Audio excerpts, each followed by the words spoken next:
días. Buenos días, Pasen, hermano. por favor. Gracias por una vez más estar en la casa del Señor. Hay mucho que hablar, mucho que compartir, mucho que concluir también. Y es en ese sentido que deseo que el tiempo del día de hoy me sea lo suficiente para exponer lo mucho que tengo que hablar hoy.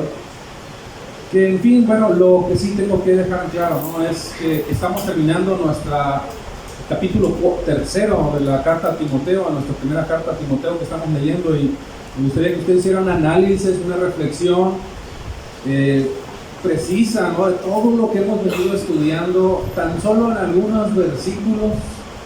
Y yo les quiero recordar algo. Empezamos esta carta de Timoteo en el mes de diciembre, o sea, casi un año, y todavía no hemos terminado. Nada más de ser una idea de lo hermoso y lo maravilloso que esto representa, cada una de las enseñanzas que el apóstol Pablo nos está trayendo, obviamente inspirado por el Espíritu Santo. Esto lo comento en el propósito de que usted, cuando haga sus estudios, obviamente sus devocionales, usted pueda manejar las escrituras con esa precisión que las escrituras nos exigen, nos demandan. El día de hoy toca un tema que tiene que ver ahora con la cualidad del diácono. Sin embargo, no voy a analizar cada una de estas cualidades, porque las cualidades que analizamos del obispo son todas iguales en el diácono. De ahí que entonces, permítame hacer un pequeño recuento de lo que vimos el domingo anterior. Analizamos la última característica del anciano, que es la número 15, y dice que debe de tener o debe de gozar de una buena reputación para con los de afuera o con los demás. Esa buena reputación, te decía, o esa buena fama, si lo quieres ver de esa manera también, no es una opción, no es algo si quieres, es algo que estamos obligados, tenemos la obligación, valga la redundancia, de vivir conforme a, en dignidad a. ¿Por qué? Porque lo que nosotros hacemos es modelar el Evangelio. Nos preguntamos también, ¿qué pensarían nuestros compañeros? O más bien, ¿qué respuesta obtendríamos de nuestros compañeros si a la hora de ir y pedir referencias, ¿no?, preguntáramos por fulano? En este caso yo me puse como ejemplo para no señalar a nadie. ¿Qué diría, no, el testimonio de este hermano? Eso haciendo alusión a lo que Pablo instruye a Timoteo, de que el anciano obviamente debe de gozar de una buena reputación afuera de la iglesia. Esto significa que no estaría tan descabellada la idea, les decía, de obviamente preguntar antes de que se constituya como anciano, de preguntar cómo se desempeña, cómo vive, cómo verdaderamente expone la verdad del Evangelio, tan solo platicando, ¿no?, un poco afuera o ahí en ese círculo en el que te rodeas. Y finalmente analizábamos ese abanico de posibilidades, más bien de responsabilidades que se va abriendo en la medida que nosotros nos comprometemos. Y fíjate que quiero que analices esta palabra, compromiso, deber, porque es algo en lo que voy a hacer mucho énfasis hoy. En la medida en la que nosotros conocemos, nos comprometemos con la verdad del Evangelio.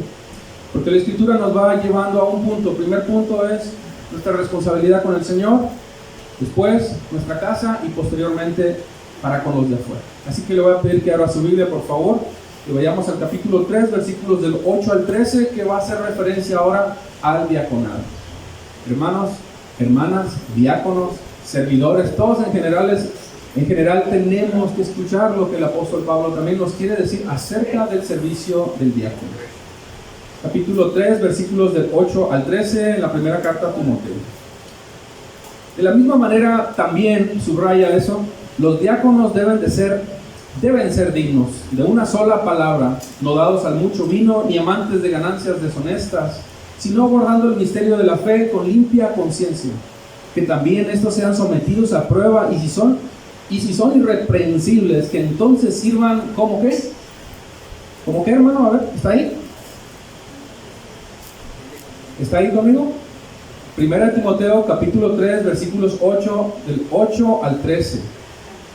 Y si son irreprensibles, que entonces sirvan como diáconos. Versículo 11, de igual manera, ojo mujeres, deben de ser dignas, no calumniadoras, sino sobrias, fieles en todo, que los diáconos sean maridos de una sola mujer y que gobiernen bien sus hijos y sus propias casas. Pues los que han servido bien como diáconos obtienen para sí una posición honrosa y de gran confianza, en la fe que es en Cristo Jesús. Fíjate, el propósito de la carta: te escribo estas cosas esperando ya verte pronto, ¿no? Lo dice el apóstol Pablo. Versículo 15: pero en caso de que tarden, te escribo para que sepas cómo debe conducirse uno en la casa de Dios, que es la iglesia del Dios vivo, columna y sostén de la verdad. Es el edificio del cual nosotros formamos parte. Y fíjate cómo concluye el versículo 16: e indiscutiblemente grande es el misterio de la piedad. Él fue manifestado en carne, vindicado en el Espíritu, contemplado por los ángeles, proclamado entre las naciones, creído en el mundo, recibido, ¿dónde? Arriba en gloria. Entendamos primeramente qué es un diácono, y creo que esto ya lo habíamos hablado. Sin embargo, vamos a hacer un poco de referencia al punto porque necesitamos contrastar este servicio, este honorable servicio que todo diácono realiza.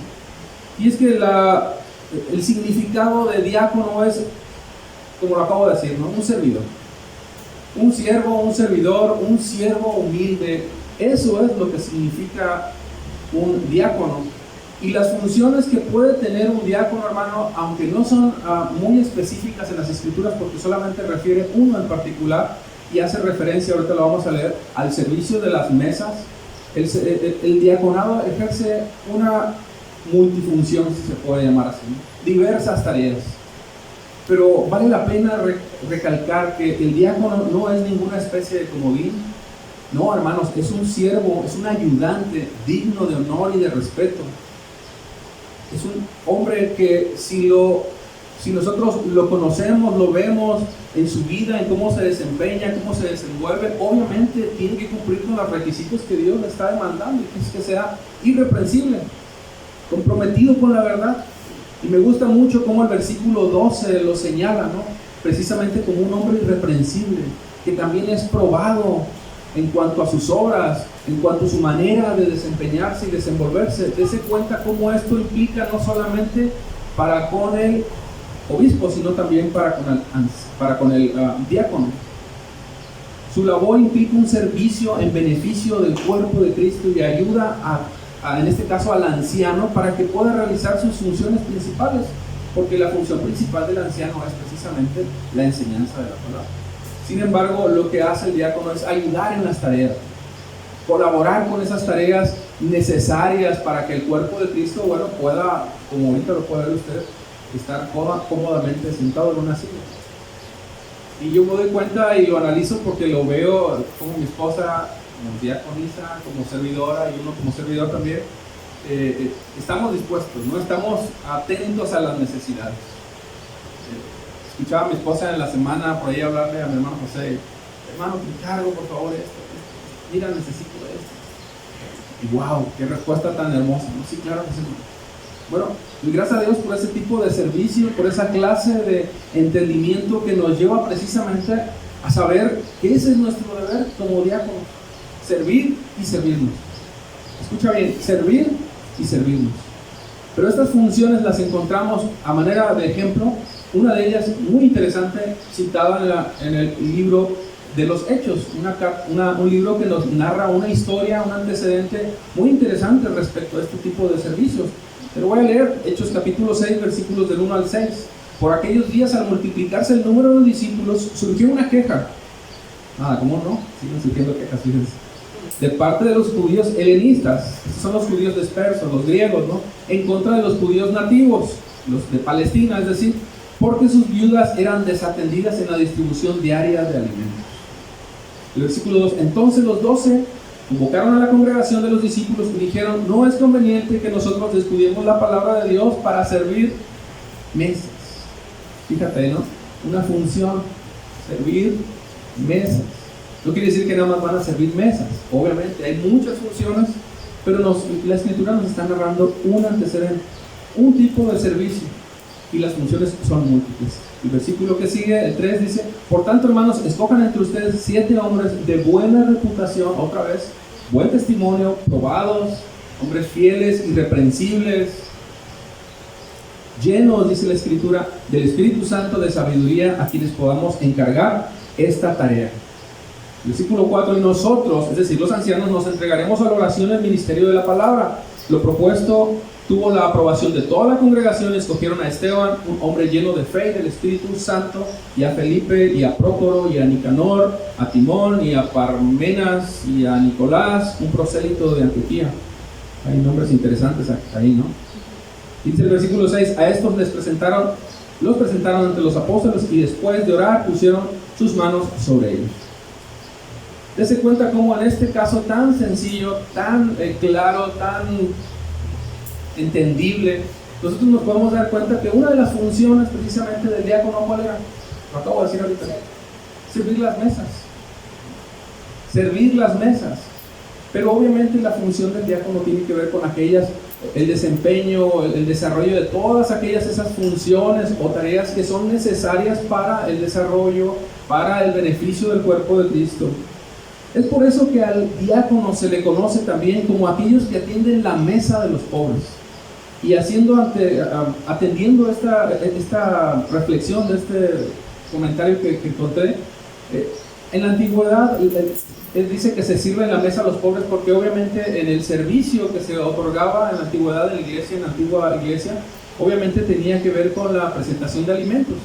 Y se atendía a las viudas, se atendía a los huérfanos, se atendía a los necesitados, miembros de la iglesia obviamente, y no miembros también.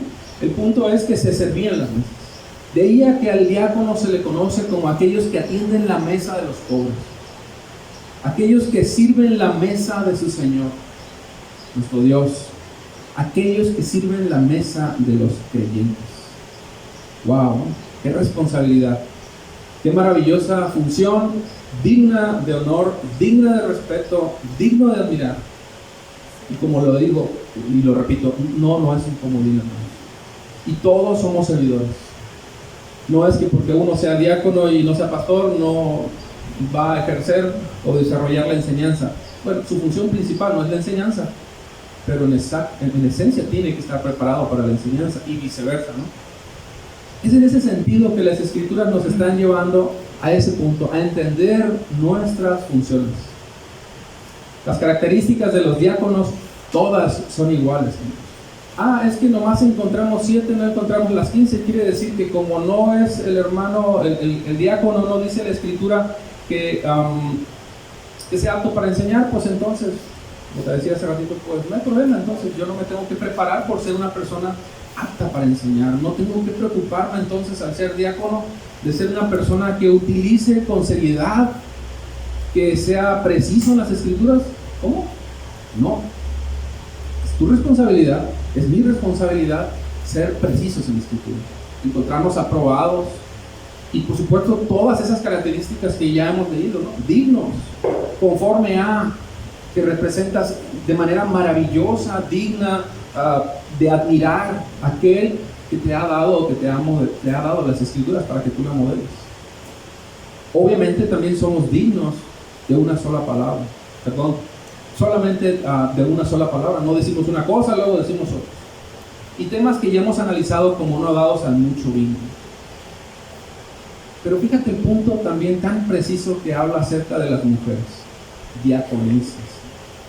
Ahí sí existen las diaconisas, ¿no? Ancianos, solamente hombres, diaconisas, incluye a las mujeres. Versículo 10 y 12. Y aquí quiero hacer énfasis con este tipo de conectores que trabaja mucho el apóstol Pablo, porque lo que nos están diciendo es un sintagma. Un sintagma es que todo lo que está señalando con anterioridad lo está uniendo para que entiendas que de la misma forma en lo que lo explicó en líneas anteriores, lo que está diciendo ahora es similar.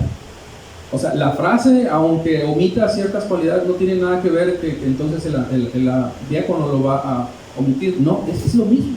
Por eso dice el versículo 10, que también estos sean sometidos a prueba primero. Y si son irreprensibles, que entonces sirvan como diáconos.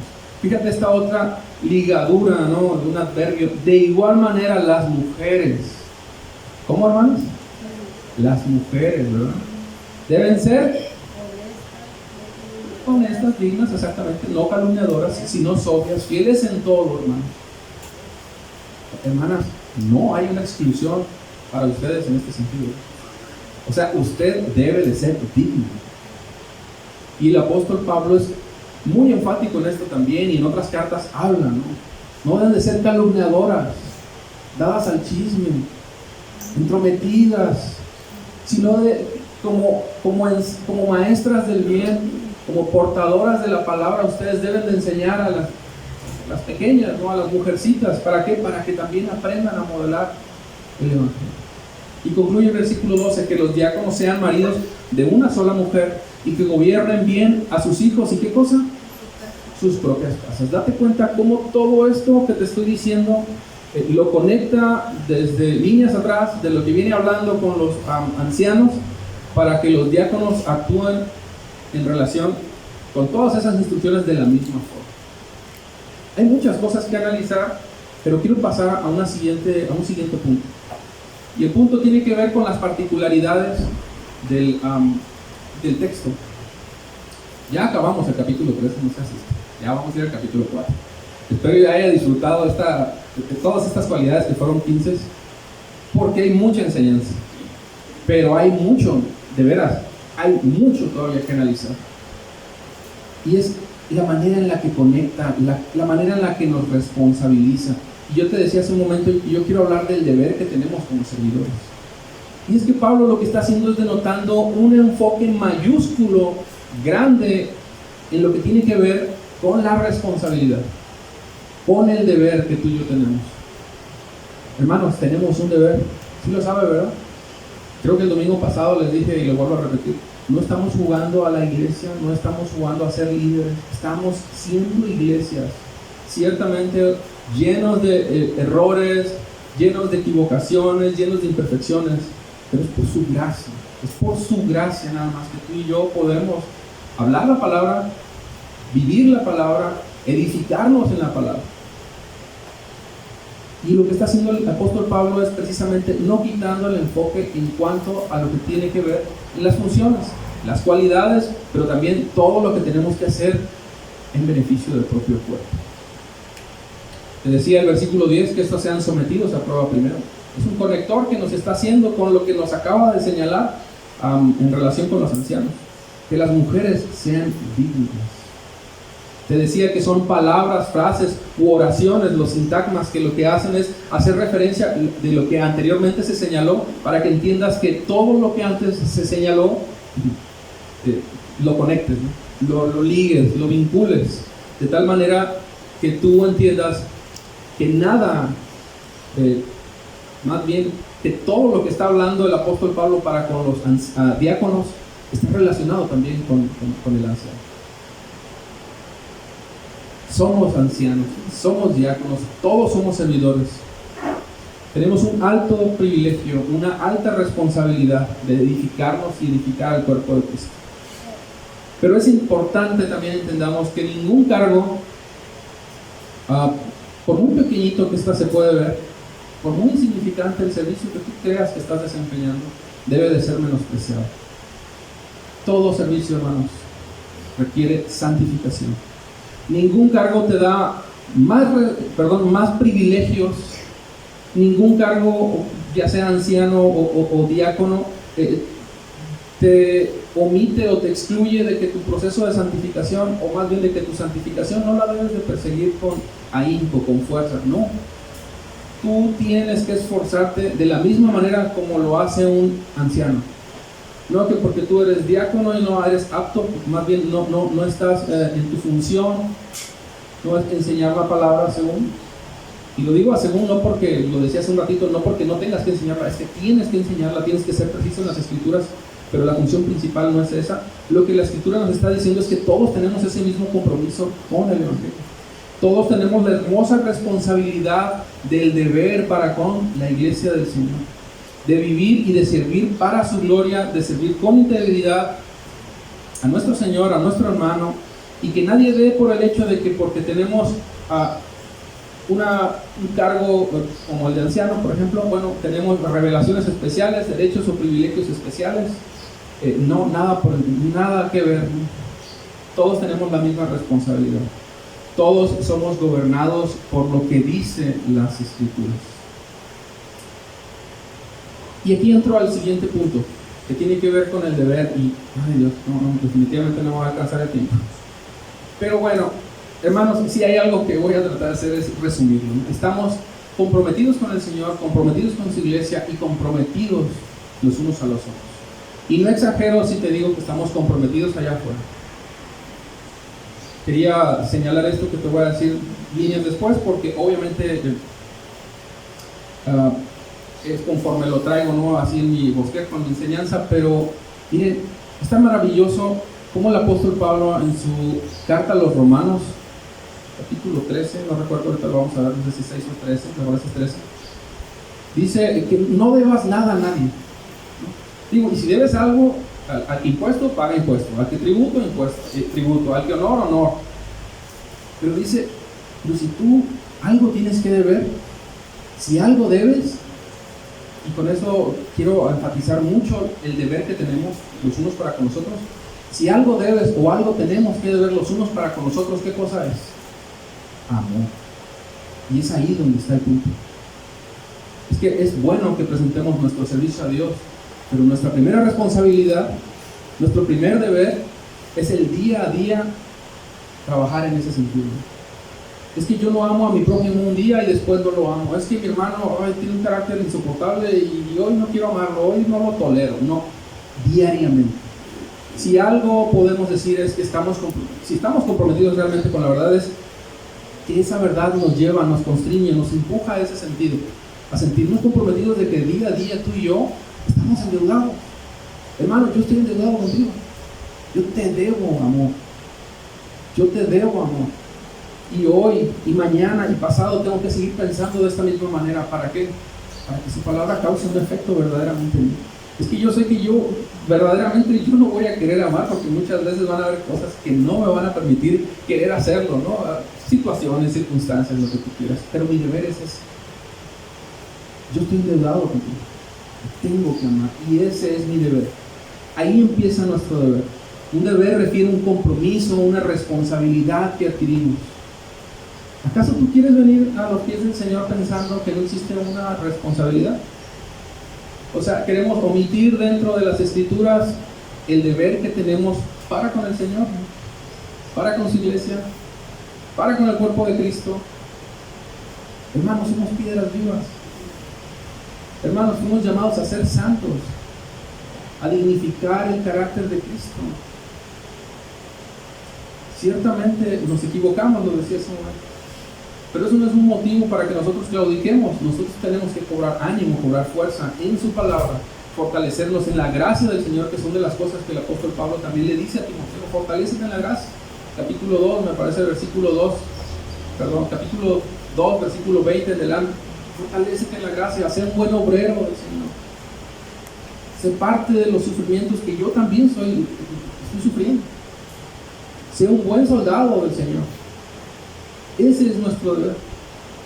Pensar que vamos a venir a los pies del Señor sin asumir una responsabilidad, hermanos, eso es antibíblico, eso es erróneo, eso es equivocado totalmente. Su creación está comprometido con su Creador. Y si nosotros somos hijos, nosotros estamos más responsabilizados todavía. Somos más responsables. ¿Sí me entendí el punto? Hermanos, a nosotros se nos ha revelado las Escrituras. A los de afuera, no es que estén excusados, no, más bien tengan excusas. Ellos, su conciencia no, tal vez los acusa y los señala, aunque habrá quienes tienen cautiva su conciencia. Sin embargo, nosotros se nos ha revelado la verdad, y esa verdad nos permite entender entonces que tenemos una deuda con nuestro Señor y no la vamos a poder pagar en ningún momento, pero sí nos está llevando a que si nosotros verdaderamente hemos creído la verdad, actuamos en consecuencia. Nuestra fe no es pasiva, nuestra fe es activa. Es una fe que nos constriñe, es una fe que nos mueve, es una fe que nos motiva. Y me gusta muchísimo cómo lo dice el apóstol Pablo en su segunda carta a los Corintios, capítulo 5, versículo 6. Que el amor de Cristo nos constriñe, sabiendo esto, que si uno murió por todos, luego entonces todos murieron y por todos murió, para que los que vivan, ¿qué? Ya no vivan para sí mismos, sino ¿para quién? Para aquel que vivió y resucitó por ellos. Tú ya no vives para ti, tú ya vives para tu Señor. Tú eres el siervo de la justicia, de una vida recta, de una vida íntegra. Antes estábamos esclavos de nuestros pecados, de nuestras pasiones, de nuestros deseos carnales. Hoy no. Hoy vivimos comprometidos con nuestro Señor, vivimos comprometidos los unos a los otros. Yo quiero que veas cómo Jesús mismo, ya voy a terminar, fue tan claro, tan preciso, incluso antes de venir a cumplir la voluntad del Padre, lo señala de una manera tan maravillosa en la carta a los Hebreos capítulo 10, que los voy a leer porque ya me ganó el tiempo, me está ganando más bien. Y me llama mucho cómo lo narra el apóstol, cómo lo narra el autor de esta carta. Primero nos revela el amor de Dios y la disposición del Padre porque su voluntad se cumple. Y esa siempre se va a cumplir en los versículos del 5 al 6, pero te lo voy a leer todo. Dice el capítulo 10. Porque la ley, teniendo la sombra de los bienes venideros, no la imagen misma de las cosas, nunca puede por los mismos sacrificios que se ofrecen continuamente cada año, hacer perfectos a los que se acercan. Esto es a nosotros. Los sacrificios obviamente cumplían una función, ¿no? A los pecadores obviamente les aceptaba y sus pecados eran cubiertos, no quitados. Pero dice el versículo 2: de otra manera cesarían de ofrecerse, porque los que tributan este culto, repito, de otra manera cesarían de ofrecerse, pues los que tributan este culto limpios una vez no tendrán ya más conciencia de pecado. Pero dice el 3: pero en estos sacrificios cada año se hacía memoria de los pecados, porque la sangre de los toros y de los machos cabríos no puede quitar los pecados. Por lo cual, entrando en el mundo, dice, y pon atención en estos versículos que tienen que ver precisamente con el amor, con la disposición del Padre y su voluntad. Sacrificio y ofrenda no quisiste, mas preparaste un cuerpo. Aquí da el propósito de Dios. Holocaustos y expiaciones por el pecado no te agradaron. He aquí, dije, ¿quién? Nuestro Señor. He aquí vengo, oh Dios, para hacer tu voluntad, como en el libro del rollo está escrito de mí.